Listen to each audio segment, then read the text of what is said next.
Hello friend. आज की इस वीडियो में हम लोग एमएस एक्सेल में, जो कि एमएस ऑफिस का पार्ट है, उसमें एक मार्कशीट क्रिएट करेंगे स्प्रेडशीट में। एंड उसके अंदर कुछ कैलकुलेशंस जिसमें हम लोग उनका टोटल, उसकी परसेंटेज और ग्रेड को फाइंड करेंगे। तो जैसा कि आपको यहाँ पर ये पिक्चर दिख रही है, इस टाइप का हम लोग एक स्प्रेडशीट क्रिएट करेंगे जिसके अंदर ये हमारी मार्कशीट होगी। और इस मार्कशीट के अंदर हमारे कुछ मार्क्स होंगे स्टूडेंट के, और उस स्टूडेंट के मार्क्स के साथ साथ उसका टोटल, उसका परसेंटेज जैसा कि यहाँ दिख रहा है, और साथ ही साथ उसका ग्रेड यहाँ पर हमें दिखेगा। ओके, तो किस तरह से हम लोग इसे यूज में लेंगे, मैं एक प्रोसेस के थ्रू पूरा यहाँ पर इसको दिखाऊंगा, और जिससे कि आपको उस चीज के बारे में, उस एक्सेल को यूज करना इजी हो जाए। ओके, तो हम लोग यहाँ पर स्टार्ट करते हैं और देखते हैं किस तरह से हम अपनी एक्सेल शीट में एक मार्कशीट को डिजाइन करेंगे इस तरह की। ओके, सो अब हम लोग स्क्रीन पर चलते हैं। तो देखिए, सबसे पहले मेरे पास एक स्टार्ट मेन्यू जो कि यहाँ पर गिवन है। इस स्टार्ट मेन्यू पर हम लोग क्लिक करते हैं। देन क्लिक करने के बाद यहाँ पर एमएस ऑफिस में एमएस एक्सेल को ओपन करते हैं। तो जैसा कि मैंने यहाँ पर एमएस एक्सेल को ओपन किया हुआ है, और इस एमएस एक्सेल में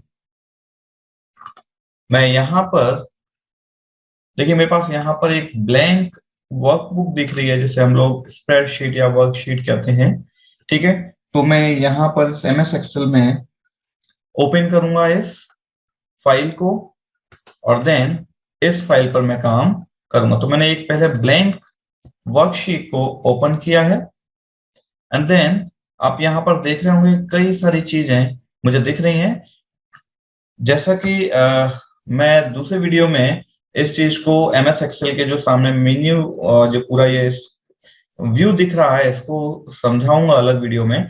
मैं यहाँ पर केवल मार्कशीट और एक स्प्रेडशीट को क्रिएट करने जा रहा हूँ। ओके, तो यहाँ पर सबसे पहला काम, देखिए हम लोग स्प्रेडशीट का यूज क्यों करते हैं। सबसे पहली चीज कि हम स्प्रेडशीट को, उसकी कैलकुलेशंस को इजी करने के लिए, यहाँ पर अपने एप्रोप्रिएट फॉर्मूला को यूज करने के लिए हम स्प्रेडशीट का या फिर एक्सेल का यूज करते हैं। साथ ही साथ ग्राफिकल प्रेजेंटेशन के लिए भी हम लोग एक्सेल का यूज करते हैं। ओके, सो अब स्टार्ट करते हैं हम लोग अपनी मार्कशीट को। ठीक है, तो सबसे पहले मेरे पास मार्कशीट के लिए मुझे क्या करना होगा। सबसे पहले नेम ऑफ द स्टूडेंट, तो मैंने सबसे पहले एक लाइन छोड़ दी है जिस लाइन को मुझे शो करना है, तो इसलिए मैंने सबसे पहले यहाँ पर नेम ऑफ द स्टूडेंट लिखने जा रहा हूं मैं। तो मैंने यहाँ पर लिखा नेम ऑफ द स्टूडेंट।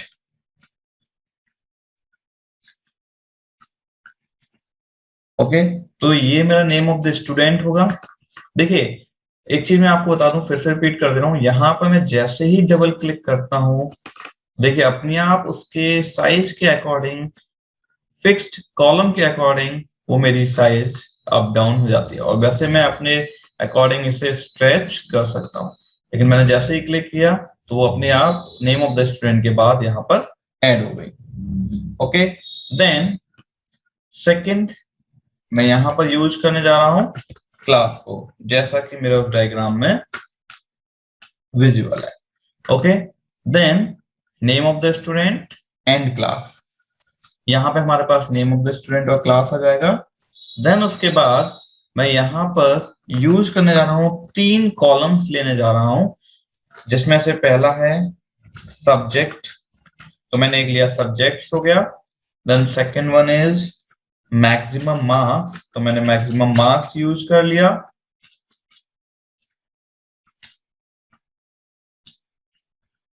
ठीक है, then third one is marks obtained. Okay, तो ये 3 कॉलम हो गए। मैंने सबको सेट कर ले रहा हूं जिससे कि ये सब एक से दिखें। ओके, पहले मैं सारी चीजें इसमें ऐड कर लूंगा, देन उसके बाद मैं इसमें फॉर्मेटिंग करूंगा। फॉर्मेटिंग का मतलब क्या है? फॉर्मेटिंग का मतलब है कि मेरा व्यू किस टाइप का होगा, पिक्चर कैसी दिखनी चाहिए, जैसा मुझे दिख रही है उस टाइप का लाने के लिए मुझे इसे यूज में देना होगा।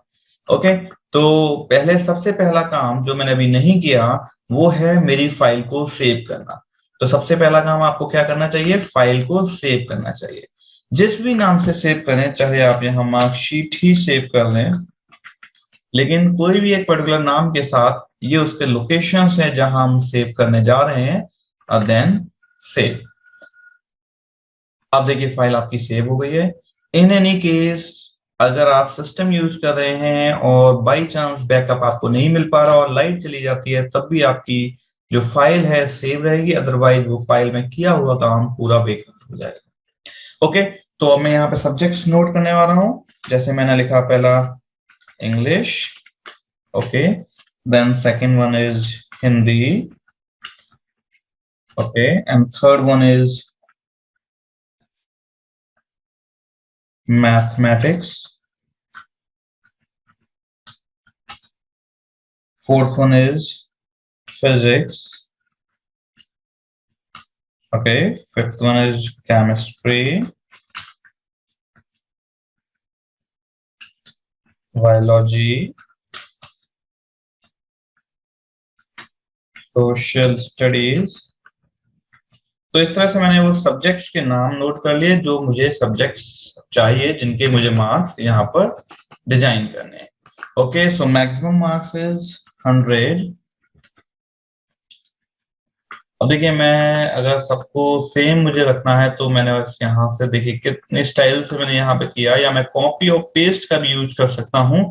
जैसे कि मैं यहाँ से लेता तो यहाँ से कॉपी एंड देन पेस्ट कर सकता हूँ मैं, ठीक है। उसके अलावा मेरे पास यहाँ पे अगर मैं सिलेक्ट किया हुआ हूँ, लेकिन बिना सिलेक्ट किए मैं कॉपी और पेस्ट नहीं कर सकता। मैंने यहाँ पे सिलेक्ट किया और देन यहाँ भी मेरे पास कॉपी का ऑप्शन आ रहा है, मैं यहाँ से कॉपी करके इन सब पर पेस्ट कर सकता हूँ, ठीक है। तो फॉर एग्जाम्पल मेरे पास यहाँ पर जो मार्क्स ऑब्टेन्ड है इंग्लिश सब्जेक्ट में 95, देन हिंदी में 90 एंड मैथमेटिक्स में अगेन 90। मैंने कोई एक मार्क्स अपनी तरफ से यूज में ले रहा हूँ ऐसे ही, ठीक है, क्योंकि मुझे तो बस कैलकुलेशन करनी है। तो उस कैलकुलेशन के लिए जो भी मुझे वैल्यू चाहिए वो मैंने वैल्यूज यहाँ पर नोट कर लिए। तो इस तरह से मैंने कुछ मार्क्स दे दिए हैं। लेकिन ये देखिए मेरा व्यू जो है ना अभी मुझे अच्छा नहीं लग रहा है। इसके व्यू पर मैं भी काम बाद में करूंगा। पहले मैंने यहाँ पर XYZ नाम लिख दिया एंड क्लास भी कोई X नाम की क्लास है जिससे मैं यहाँ पर यूज करने जा रहा हूँ, ठीक है, या X या मैंने 10th समझ लीजिए इसे, ठीक है। तो देखिए यहाँ पर मेरे पास कॉलम यहाँ पर 3 है ना। अभी मुझे चाहता हूँ कि मेरे को एक कॉलम और बढ़ाना चाहिए था, जिसमें जो कि वहां पर दिया हुआ है सीरियल नंबर मैंने यहाँ नोट नहीं कर पाया। तो मैंने यहाँ पे एक सीरियल नंबर भी नोट कर लिया जिससे पता चल जाए। देखिए 1 2 3। अब देखिए अगर मुझे यहाँ पे अपने आप लिखना ऑटोमेटिकली, तो मेरे पास यहाँ पे एक फॉर्मेटिंग होती है, ऑटो फॉर्मेट, ऑटो फॉर्मेट। मैंने यहाँ से लिया और इसे ट्रैक कर दिया, देन उसके बाद अपने आप उसकी नंबरिंग हो गई, ठीक है। ये मैंने यहाँ से कट करके यहाँ पेस्ट कर लिया। अब देखिए अब मुझे इसकी करनी है फॉर्मेटिंग, ठीक है। तो फॉर्मेटिंग के लिए सबसे पहले हम यहाँ पर देखेंगे कि मेरे पास जो सीरियल नंबर है वो इस लेवल पर है, साथ ही साथ ये जो है मैं यहाँ पर बीच में बीच करूंगा। देखिए मैं एक चीज और क्लियर कर दूं, स्पेसिफाइड जो हमारा फॉन्ट है वो फॉन्ट होता है हमारे पास, ये फॉन्ट है वो टाइम्स न्यू रोमन। तो टाइम्स न्यू रोमन किया मैंने, देन साइज 11 या मैंने यहाँ पर 12 कर दिया, ठीक है ना। अब मैं आगे इसे यूज में ले रहा हूँ, ओके। तो मेरे पास सीरियल नंबर ये हो गया, देन सब्जेक्ट्स हो गए, है ना। अब देखिए मैं इसे पूरे को एक करने के लिए मैं यहाँ पे मर्ज का यूज करूंगा। देखिए यहाँ मर्ज ऑप्शन दिया है, मैंने मर्ज किया, सेम मैंने मर्ज किया। यहाँ थोड़ा सा पिक्चर अच्छी करने के लिए मैंने इस प्रोसेस को किया हुआ है, सेम मैंने यहाँ पर किया।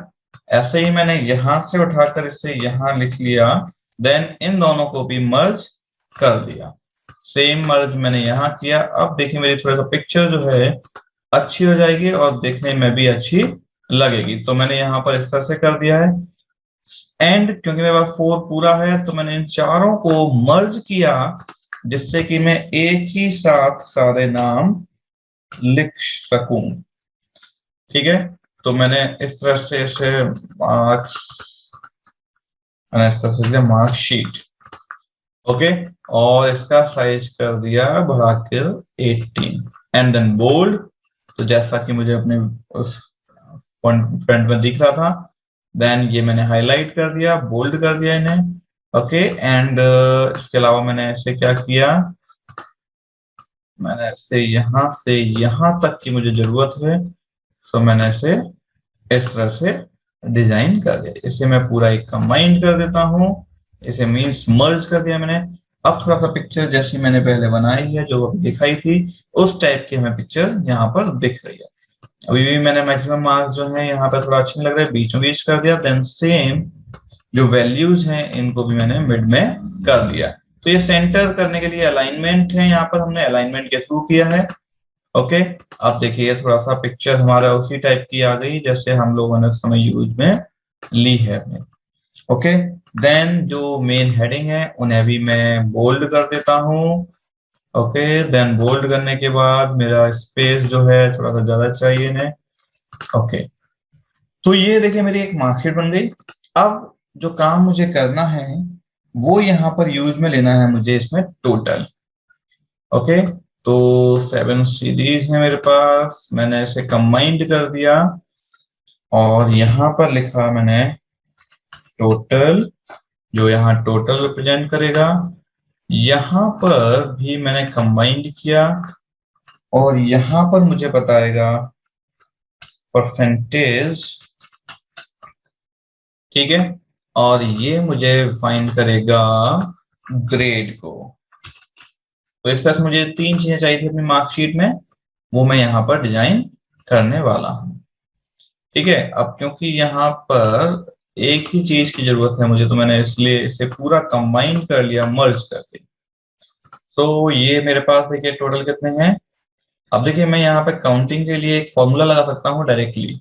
ठीक है, तो मैंने यहाँ पर क्या किया, डायरेक्टली फॉर्मूला लगा। अब देखिए मेरा फॉर्मूला मैं कैसे लगा रहा हूँ, आप ये देखते चलिएगा। तो मैंने फॉर्मूला के लिए यहाँ पर क्या किया, इक्वल का साइन लगाएंगे तभी वो फॉर्मूला एक्टिव होगा। तो मैंने इक्वल का साइन लगाया। देन ये जो मेरी सेल है, जो पहली सेल है, इस सेल की वैल्यू, या फिर मेरे पास एक फॉर्मूला लगता है सम नाम का। सम नाम का एक फॉर्मूला है जिसके अंदर पहले नंबर 1 की वैल्यू, जो मेरे पास क्या है, ये वाला जो कॉलम है, ये जो सेल है, सेल सी कॉलम में 6 नंबर की रो पर, तो C6 हो गया। ठीक है, और यहां से लेकर कहां तक, सी कॉलम का ही 12 नंबर की रो तक का सम हो जाए, और मैंने एंटर कर दिया। तो देखिए वैल्यू क्या आई, 700। इसे मैंने सेंटर में कर दिया। और एक काम करते हैं, ये सारी चीजें बोल्ड कर देते हैं क्योंकि ये हेडिंग है, हमारे पास आउटपुट आ रहा है ना। और साथ ही साथ यहाँ थोड़ा सा और सुंदर करने के लिए इसे हम लोग हाईलाइट कर देते हैं अलग तरीके से। देखिए थिकनेस वाली हाईलाइट है, जिसे हमने हाईलाइट कर दिया। ठीक है, अब यहां से ये सारी चीजें डिफाइन करेंगी कौन सी चीज किस नंबर की है। ओके, सो ये तो हमारे पास सम ये था। अब देखिए एक तो तरीका है, मैं यहाँ पर इक्वल करके सम लिखा हूं, या फिर मैं इसी को फॉर्मेट को यहाँ से सेव कर सकता हूं। अगर ऐसे करूंगा तो देखिए अपने आप इसकी वैल्यूज यहाँ पर आ गई। ठीक है, और नहीं तो फिर सीधे सीधे हम यहाँ पर क्या कर सकते हैं, एक फॉर्मूला लगा सकते हैं। ठीक है, देखिए यहाँ पे वैल्यू है 630 आया है, और मैं फॉर्मूला लगा के देखता हूँ, इक्वल टू सम, कहाँ पे लगेंगे, डी कॉलम के 6 रो से लेकर डी कॉलम के 12 रो तक। देखिए वैल्यू वही थी 630, जो हमारी वैल्यू थी। ओके, सो यहां तक मैंने क्या किया, ये मार्क्स ऑब्टेन मुझे पता चल गया। अब मैं यहाँ पे परसेंटेज के लिए फॉर्मूला लगाने वाला हूँ।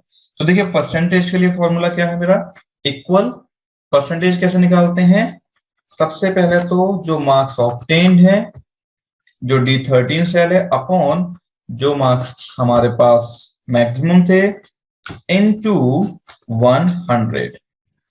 देखिए दैट मीन्स 90% जो परसेंटेज हैं वो गेन किए गए हैं। ठीक है, तो ये मेरे पास निकल आया। अब हम क्या निकालेंगे, ग्रेड। देखिए ग्रेड के लिए थोड़ा फॉर्मूला आप यहाँ फोकस कीजिएगा। मैं यहाँ पर जो लग रहा है यहाँ का जो फॉर्मूला है वो यहाँ लिखे जाते हैं, ठीक है, इसे फॉर्मूला बार कहते हैं। तो आप थोड़ा फॉर्मूला को फोकस दीजिएगा जो मैं फॉर्मूला लगाने जा रहा हूँ।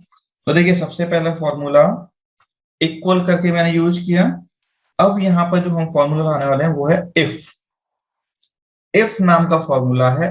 इफ पहली चीज हमारी, पहली क्या लगाएंगे, जो परसेंटेज है, ये जो परसेंटेज है अगर ग्रेटर देन 90 है, अगर ग्रेटर देन 90 है तो इसका मतलब क्या है, इसका जो आंसर आना चाहिए वो होना चाहिए ग्रेड में, हम इसे दे दे रहे हैं कि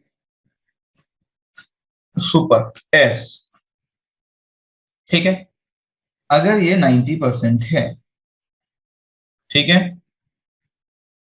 कॉमा, अगर ऐसा नहीं है 90 नहीं है, अभी तो 90 है, ठीक है, तो ऐसा जाना चाहिए। लेकिन अगर बाई चांस 90 नहीं है तो फिर हम यहाँ पे फिर एक कंडीशन लगाएंगे, इसी के साथ एक कंडीशन फिर से लगाएंगे। क्या लगाएंगे, अगर ऐसा नहीं है तो फिर से लगाएंगे इसी के साथ, ये ग्रेटर देन 80 होना चाहिए, ठीक है। अगर ये ग्रेटर देन 80 है तो क्या हो जाए, अगर ये ग्रेटर देन 80 है तो फिर हम यहाँ पे फिर से एक फॉर्मूला लगा देंगे, या फिर हम एक काम करते हैं, हम वही नॉर्मल फॉर्मूला लगाते हैं जैसे मैंने लगाया है 75, जो डिक्टेंशन होता है 75 वाला मैंने यहाँ पे फॉर्मूला में लगाया डिक्टेंशन, ठीक है ना। अब 75 नहीं तो 60 ग्रेटर लगाएंगे हम, जो नॉर्मल हमारे बोर्ड में यूज किए जाते हैं। अगर 60 से अबव है, ठीक है, तो क्या हो जाए, तो यहां पर लिखा जाएगा फर्स्ट डिवीजन, ठीक है, मैंने लिख दिया फर्स्ट, ठीक है, तो ग्रेड हो गया फर्स्ट। लेकिन अगर ऐसा नहीं हुआ तो फिर मैंने फॉर्मूला लगाया इफ। इस फॉर्मूले में हमने फिर क्या लगाया, अगर इसकी वैल्यू 60 के बाद क्या आता है 45, अगर 45 से ग्रेटर है, ठीक है, या हम यहां पर 45 से ग्रेटर है तो हमारे पास यहां पर क्या आएगा, सेकंड डिवीजन हो गई, ठीक है। अगर ऐसा भी नहीं है तो क्या होगा, तो हमने एक फॉर्मूला और लगाया। वो फॉर्मूला क्या लगाया, अगर इसकी वैल्यू 33 से ऊपर है, ठीक है, तो क्या होगा, तो होगा ये थर्ड डिवीजन, राइट। अदरवाइज इससे भी वैल्यू डाउन है तो क्या होगा, वो फेल, ठीक है। तो पहला वाला ये ब्रैकेट बंद करो, फिर दूसरा ब्रैकेट बंद करो, फिर तीसरा ब्रैकेट बंद करो, फिर चौथा ब्रैकेट बंद करो एंड देन एंटर। तो देखिए ये जो वैल्यू है 90 जो है 75 से अबव है, दैट मींस डिस्टिंक्शन आ गई, ठीक है, राइट। अब मैं वैल्यू चेंज कर रहा हूं। अब देखिए हम लोग एक्सेल का यूज क्यों करते हैं, अभी यहाँ पर आपको पता चल जाएगा एक्सेल का यूज क्यों होता है। क्योंकि मैंने यहाँ क्या किया, मैंने वैल्यू चेंज कर दी। इंग्लिश में मार्क्स हो गया 45, ठीक है। देखिए मार्क्स अपने आप यहाँ चेंज हो रहे हैं, यहाँ पर भी 45, ठीक है, और यहाँ पर भी, यहाँ है 42, ठीक है।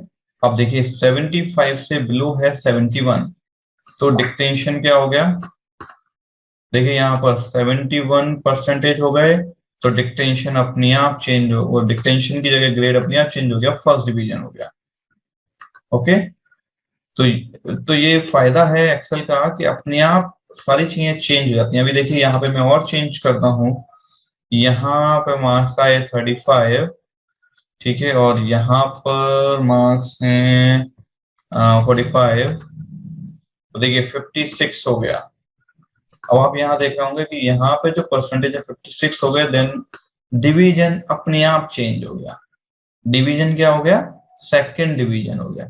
तो यही एक फायदा है एक्सेल में यूज करने का, क्योंकि एक्सेल में जो भी कैलकुलेशन लगाते हैं उसका रिजल्ट अपने आप वहां पर चेंज होता रहता है और हमारी वैल्यू हमें अपने आप आंसर देती रहती है। अदरवाइज मैं अगर इसके लिए वर्ड या कोई और यूज करूंगा तो वहां पे हम इस तरह से यूज नहीं ले पाएंगे। ओके, तो ये एक मार्कशीट हमारी डिजाइन हो गई जो हमें बनानी थी। ओके, चलिए, थैंक यू। इसे एक बार आप लोग बना के देखिएगा और डेफिनेटली मुझे विश्वास है कि आप लोग ऐसा ही सेम पिक्चर अपने लिए बना पाएंगे। Okay, thank you.